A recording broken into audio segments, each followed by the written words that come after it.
കറിവേപ്പിലയുടെ ഔഷധ ഗുണങ്ങൾ. കറി ഏതാണെങ്കിലും ഒരു മണവും ഗുണവും കിട്ടണമെങ്കിൽ കറിവേപ്പില മലയാളികൾക്ക് മസ്റ്റാണ്. ഏകദേശം 6 മീറ്ററോളം ഉയരത്തിൽ വളരുന്ന ഒരു ചെടിയാണ് കറിവേപ്പില. ചിലപ്പോൾ കറിവേപ്പ് ചെറുവൃക്ഷമാവുകയും ചെയ്യും. ആഹാരത്തിലുണ്ടാകുന്ന വിഷാംശം ഇല്ലാതാക്കാൻ കറിവേപ്പില സഹായിക്കുമെന്ന് ഗവേഷകർ ചൂണ്ടിക്കാണിക്കുന്നു. റൂട്ടേസിയ സസ്യകുടുംബത്തിൽപ്പെടുന്ന കറിവേപ്പിന്റെ ശാസ്ത്രനാമം മുഗയ കൊനാജിയ എന്നാണ്. ഭക്ഷണത്തിൽ മാത്രമല്ല, കറിവേപ്പില ആയുർവേദത്തിൽ ഔഷധമായും കണക്കാക്കാറുണ്ട്. പ്രകൃതി നേരിട്ട് പ്രോസസ്സ് ചെയ്ത് ഉൽപ്പാദിപ്പിക്കുന്ന ഒരു മൾട്ടിവിറ്റാമിൻ പ്രോഡക്റ്റാണ് കറിവേപ്പില.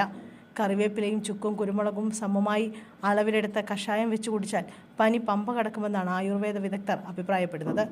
അതുപോലെ അലർജി മൂലമുണ്ടാകുന്ന ജലദോഷം, തുമ്മലിനും കറിവേപ്പ് പ്രയോഗം നല്ലതാണ്. ഭക്ഷണത്തിൽ കറിവേപ്പില ചേർക്കുന്നത് ദഹനത്തിനും മികച്ചതാണ്.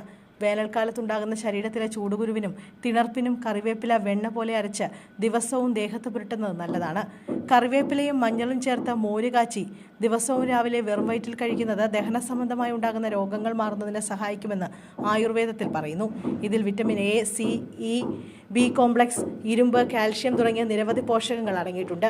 ഇത് സ്ത്രീകളുടെ ആരോഗ്യത്തിന്, പ്രത്യേകിച്ച് ഗർഭിണികളുടെയും പ്രസവാനന്തര ശുശ്രൂഷയിലുള്ള സ്ത്രീകൾക്കും നല്ലതാണ്.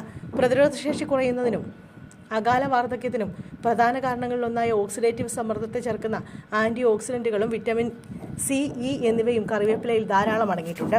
മാത്രമല്ല, ഇത് ചർമ്മത്തിലെ കൊളാജൻ ഉൽപ്പാദനം വർദ്ധിപ്പിക്കുകയും ചർമ്മത്തിന് സ്വാഭാവിക തിളക്കവും മൃദുത്വവും നൽകുകയും ചെയ്യുന്നു. പാൽ ഉൽപ്പന്നങ്ങളിൽ എന്ന പോലെ അളവിൽ കറിവേപ്പിലയിലും കാൽസ്യം അടങ്ങിയിട്ടുണ്ട്. കൂടാതെ ഇതിലടങ്ങിയ ഫോസ്ഫറസ് കാൽസ്യത്തിൻ്റെ ആഗിരണം മെച്ചപ്പെടുത്തുകയും അസ്ഥികളുടെ സാന്ദ്രത വർദ്ധിക്കാൻ സഹായിക്കുകയും ചെയ്യുന്നു.